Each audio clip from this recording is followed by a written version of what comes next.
राधे भक्तों, बृहस्पति देवता को देवताओं का गुरु माना जाता है। इनकी प्रार्थना और भक्ति का स्वामी माना जाता है। शील और धर्म का अवतार माना जाता है। इन्हें बृहस्पति देवता को पीले रंग पसंद हैं। बृहस्पति भगवान को गुरुवार को पीले फूल अर्पित करने चाहिए, जिससे वो बहुत प्रसन्न होते हैं। बृहस्पति देवता को प्रसन्न करने के लिए सोना, हल्दी, चना, पीले फल वगैरह दान करना ही फायदेमंद होता है। इन्हें पीला रंग अति प्रिय है। बृहस्पति देवता को प्रसन्न करने के लिए सोना, हल्दी, चना, पीले फल वगैरह का दान करिए और देवता जी को पसंद करने के लिए उनका मंत्र जरूर कहिए। ओम ब्रेम बृहस्पताय नमः। उससे बृहस्पति देवता सोने के महल में रहते हैं, ऐसा कहा जाता है। और इनका वाहन स्वर्ण निर्मित रथ है, जो सूर्य के समान दीप्तिमान है। इनके 4 हाथ हैं। इनके हाथों में स्वर्ण निर्मित दंड, रुद्राक्ष माला, पात्र और वर मुद्रा होती है। बृहस्पति देवता के अधिदेवता इंद्र और प्रतिनिधि देवता ब्रह्मा है।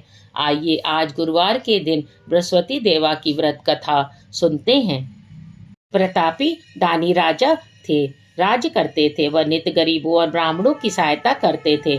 यह बात उनकी रानी को अच्छी नहीं लगती थी। वह न ही गरीबों को दान देती थी, न ही भगवान का पूजन करती थी। राजा को भी दान देने से मना किया करती थी। एक दिन राजा शिकार खेलने वन को गए हुए थे, तो रानी महल में अकेली थी। उसी समय बृहस्पति देव साधु वेश में राजा के महल में भिक्षा के लिए गए। भिक्षा मांगी। रानी ने भिक्षा देने से इनकार किया और कहा, हे साधु महाराज, मैं तो दान पुण्य से तंग आ गई हूँ। मेरा पति सारा धन लुटाते रहते हैं। मेरी इच्छा है कि हमारा धन नष्ट हो जाए और फिर न रहेगा बांस, न बजेगी बांसुरी। साधु जी ने कहा, देवी तुम तो बड़ी विचित्र हो। धन संतान तो सभी चाहते हैं, पुत्र और लक्ष्मी तो पापी के घर भी होने चाहिए। यदि तुम्हारे पास अधिक धन है तो भूखों को भोजन दो, प्यासे को प्याऊ बनवाओ, मुसाफिरों के लिए धर्मशाले खुलवाओ। जो निर्धन अपनी कुंवारी कन्याओं का विवाह नहीं कर सकते, उनका विवाह करा दो। ऐसे में कई काम है जिनके करने से तुम्हारा यश लोक परलोक में फैलेगा। परंतु रानी पर उपदेश का कोई प्रभाव नहीं पड़ा। वह बोली, महाराज आप मुझे कुछ न कुछ न समझाएं। मैं ऐसा धन नहीं चाहती जो हर जगह बांटती फिरूं। साधु ने उत्तर दिया, यदि तुम्हारी ऐसी इच्छा है तो तथास्तु। तुम ऐसा करना कि बृहस्पतिवार को घर लीप कर पीली मिट्टी से अपना सिर धो स्नान करना, भट्टी चढ़ाकर कपड़े धोना। ऐसा करने से आपका सारा धन नष्ट हो जाएगा। इतना कहकर वह साधु महाराज वहां से आलोक हो गए। साधु के अनुसार कही हुई बातों को पूरा करते हुए रानी को केवल 3 बृहस्पतिवार ही बीते थे कि उसकी समस्त धन संपत्ति नष्ट हो गई। भोजन के लिए राजा का परिवार तरसने लगा। तब एक दिन राजा ने रानी से बोला, हे रानी तुम यहीं रहो, मैं दूसरे देश को जाता हूँ, क्योंकि यहाँ पर सभी लोग मुझे जानते हैं, इसलिए मैं कोई छोटा कार्य नहीं कर सकता। ऐसा कर कर राजा परदेश चला गया। वहाँ वह जंगल में लकड़ी काट कर लाता और शहर में बेचता। इस तरह वह अपना जीवन व्यतीत करने लगा। इधर राजा के परदेश आते ही रानी और दासी दुखी रहने लगी। एक बार जब रानी और दासी को 7 दिन तक बिना भोजन के रहना पड़ा, तो रानी ने अपनी दासी से कहा, हे दासी, पास ही के नगर में मेरी बहन रहती है, वह बड़ी धनवान है, तू उसके पास जा और कुछ ले आ, ताकि थोड़ी बहुत गुजर बसर हो जाए। दासी रानी की बहन के पास गई। उस दिन गुरुवार का व्रत था और रानी की बहन उस समय बृहस्पतिवार की व्रत कथा सुन रही थी। दासी ने रानी की बहन को अपनी रानी का संदेश दिया, लेकिन रानी की बड़ी बहन ने कोई उत्तर नहीं दिया। जब दासी को रानी की बहन से कोई उत्तर नहीं मिला तो वो बहुत दुखी हुई और उसे क्रोध भी आया। दासी ने वापस आकर रानी को सारी बात बता दी। सुनकर रानी ने अपने भाग्य को कोसा। उधर रानी की बहन ने सोचा, मेरी बहन की दासी आई थी परंतु मैं उससे नहीं बोली, इससे वह बहुत दुखी हो गई होगी। कथा सुनकर पूजन समाप्त करके वह अपनी बहन के घर आई और कहने लगी, बहन मैं बृहस्पतिवार का व्रत कर रही थी, तुम्हारी दासी मेरे घर आई थी, परंतु जब तक कथा होती तब तक वह ना तो उठते और ना ही बोलते, इसलिए मैं नहीं बोली। कहो दासी क्यों गई थी? रानी बोली, बहन तुमसे क्या छुपाऊं, हमारे घर में खाने तक को अनाज नहीं है। ऐसा कहते कहते रानी की आंखें भर आई। उसने दासी समेत पिछले 7 दिनों से भूखे रहने तक की बात अपनी बहन को विस्तार पूर्वक सुना दी। रानी की बहन बोली, देखो बहन, भगवान बृहस्पति देव सबकी मनोकामना को पूर्ण करते हैं। देखो शायद तुम्हारे घर में अनाज रखा हो। पहले तो रानी को विश्वास नहीं हुआ, पर बहन के उसने अपनी जी को अंदर भेजा तो उसे सचमुच अनाज घड़ा मिला। यह देखकर दासी को बड़ी हैरानी हुई। दासी रानी से कहने लगी, हे रानी, जब हमको भोजन नहीं मिलता तो हम व्रत ही तो करते हैं, इसलिए क्यों ना इनसे व्रत और कथा की विधि पूछ ली जाए ताकि हम भी व्रत कर सकें। तब रानी ने अपनी बहन से बृहस्पतिवार व्रत के बारे में पूछा। उनके बहन ने बताया, बृहस्पतिवार के व्रत में चने की दाल मुनक्का से विष्णु भगवान को केले की जड़ में पूजन करें तथा दीप जलाएं, व्रत कथा सुने और पीला भोजन ही करें। इससे बृहस्पति देव प्रसन्न होते हैं। व्रत और पूजन विधि बताकर रानी की बहन अपने घर वापस लौट गई। 7 दिन के बाद जब गुरुवार आया तो रानी ने और दासी ने व्रत रखा। घुड़साल में जाकर चना गुड़ लेकर आई, फिर उससे केले की जड़ और विष्णु भगवान का पूजन किया। अब पीला भोजन कहाँ से आए, इस बात को लेकर दोनों बहुत दुखी थी। जो उन्होंने व्रत रखा था इसलिए बृहस्पति देव ने उनसे प्रसन्न थे, इसलिए वह एक साधारण व्यक्ति का रूप धारण कर दो थालों में सुंदर पीला भोजन दासी को दे गए। भोजन पाकर दासी प्रसन्न हुई और रानी के साथ मिलकर भोजन ग्रहण किया। उसके बाद वे सभी गुरुवार को व्रत और पूजन करने लगी। बृहस्पति भगवान की कृपा से उनके पास फिर से धन संपत्ति आ गई, परंतु रानी फिर से पहले की तरह आलस करने लगी। तब दासी बोली, देखो रानी, तुम पहले भी इसी प्रकार आलस करती थी। तुम धन रखने में कष्ट होता था, इस कारण सभी धन नष्ट हो गए। अब जब भगवान बृहस्पति की कृपा से धन मिला है तो फिर तुम्हें इसे आलस से होता है। रानी को समझाते हुए दासी कहती है, बड़ी मुसीबतों के बाद हम यह धन पाए हैं, इसलिए हमें दान पुण्य करना चाहिए, भूखे मनुष्यों को भोजन कराना चाहिए, धन को शुभ कार्यों में खर्च करना चाहिए, जिससे हमारे कुल का यश बढ़ेगा, स्वर्ग की प्राप्ति होगी और पितृ प्रसन्न होंगे। दासी की बात सुनकर रानी अपना धन शुभ कार्यों में खर्च करने लगी, जिससे पूरे नगर में उनका यश फैलने लगा। बृहस्पतिवार व्रत कथा के बाद श्रद्धा के साथ आरती की जानी चाहिए। इसके बाद प्रसाद बांटकर उसे ग्रहण करना चाहिए। एक दिन राजा दुखी होकर जंगल में एक पेड़ के नीचे आसन जमा कर बैठ गया। वह अपनी दशा को याद के व्याकुल होने लगा। बृहस्पतिवार का दिन था। एकाएक उसने देखा कि निर्जन वन में एक साधु प्रकट हुए।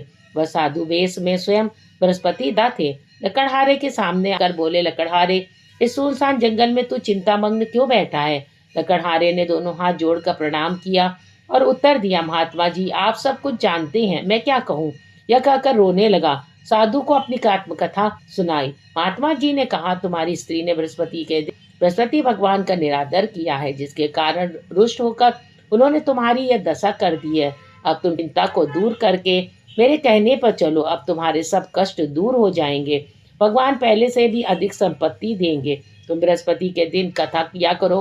तो पैसे के चने मुनक्का लाकर उनका प्रसाद बनाओ।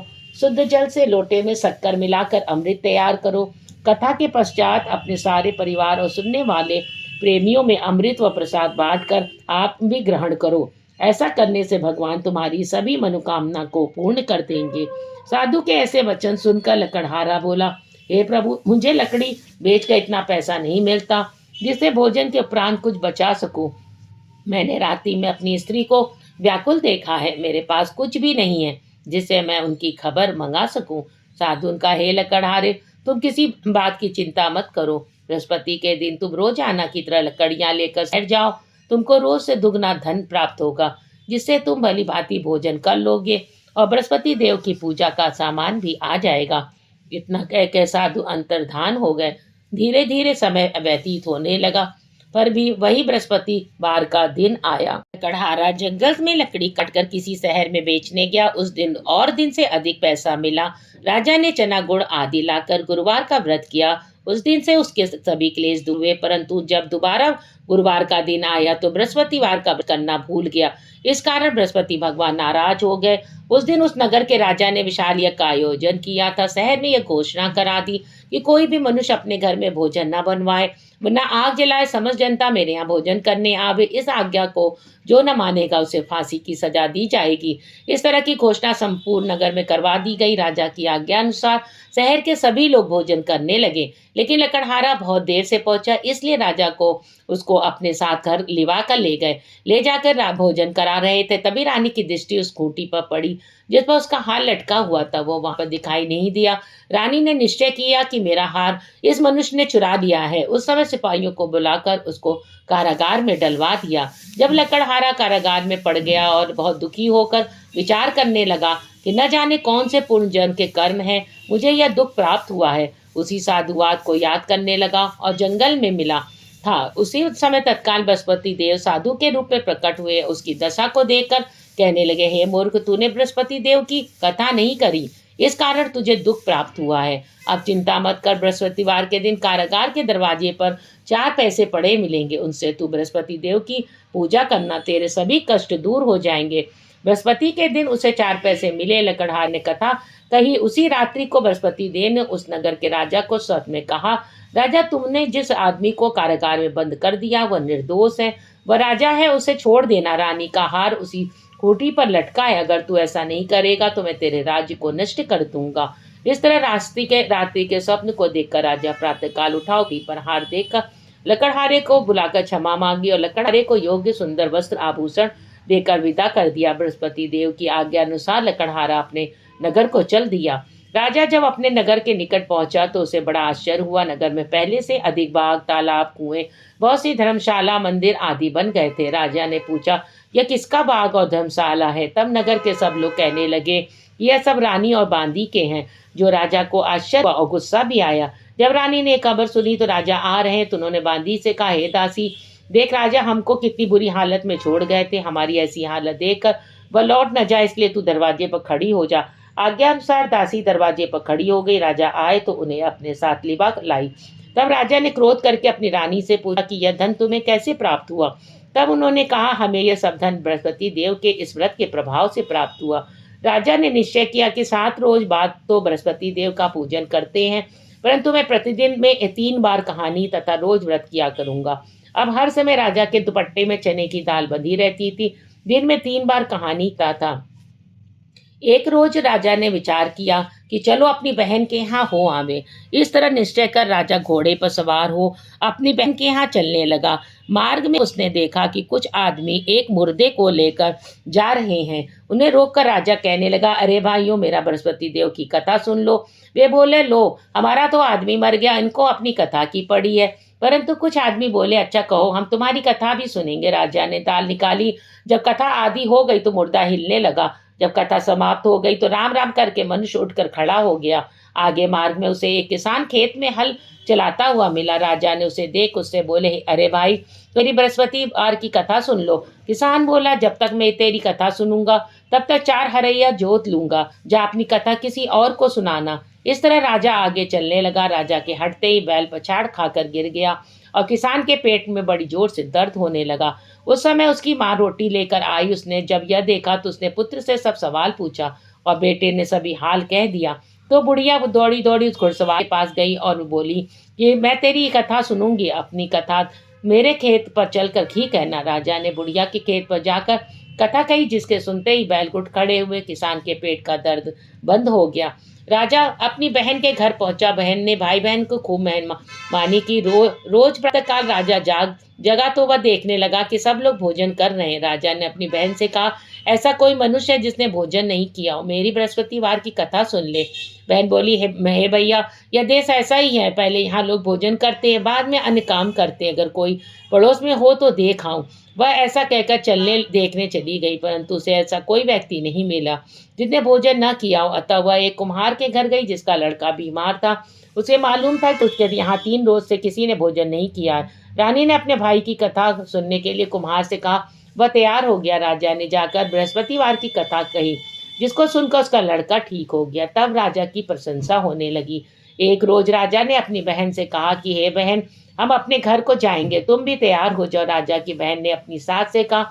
सास ने कहा, हाँ चली जा, परंतु अपने लड़कों को मत ले जाना, क्योंकि तेरे भाई कोई औलाद नहीं है। बहन ने अपने भैया से कहा, हे भैया, मैं तो चलूंगी, कोई बालक नहीं जाएगा। राजा ने कहा, जब कोई बालक नहीं चलेगा तब तुम भी क्या करोगी? बड़े दुखी मन से राजा अपने घर को लौट आया। राजा ने अपनी रानी से कहा, हम निर्वंशी हैं, हमारा मुंह देखने का धर्म नहीं है, हम कुछ भोजन आदि नहीं किया। रानी बोली, हे प्रभु, बृहस्पति देव ने हमें सब कुछ दिया है, अब हमें औलाद अवश्य देंगे। उसी रात को बृहस्पति देव ने राजा से स्वप्न कहा, हे राजा, उठो, सभी सोच त्याग दो, और रानी गर्भ से है। राजा की यह बात सुनकर बड़ी खुशी हुई। 9वें महीने उनके गर्भ से एक सुंदर पुत्र पैदा हुआ। तब राजा बोला, हे रानी, स्त्री बड़ा भोजन के रह सकती है, पर बिना कहे नहीं रह सकती। जब मेरी बहन आवे तुम उससे कुछ न कहना। रानी ने सुनकर हाँ कह दिया। जब राजा की बहन यह शुभ समाचार सुना तो बहुत खुश हुई और बधाई लेकर अपने भाई के यहाँ आई। तभी रानी ने कहा, घोड़ा चढ़कर तो नहीं आई, गधा चढ़ी आई। राजा की बहन बोली, भाभी मैं इस प्रकार कहती तो तुम्हें औलाद कैसे मिलता। बृहस्पति दो ऐसे ही जिसके मन में कामनाएं हों सभी को पूर्ण करते रहें। जो सद्भावना पूर्वक बृहस्पतिवार का व्रत करता है और कथा पढ़ता है और सुनता है, दूसरों को सुनाता है, बृहस्पति देव उसकी सभी मनोकामना को पूर्ण करते हैं। उसके बाद हमें आरती करनी चाहिए। ये आप सभी ने अगर मेरा चैनल सब्सक्राइब नहीं किया है तो लाइक और सब्सक्राइब कर दें। ऐसे ही कथा के लिए धन्यवाद।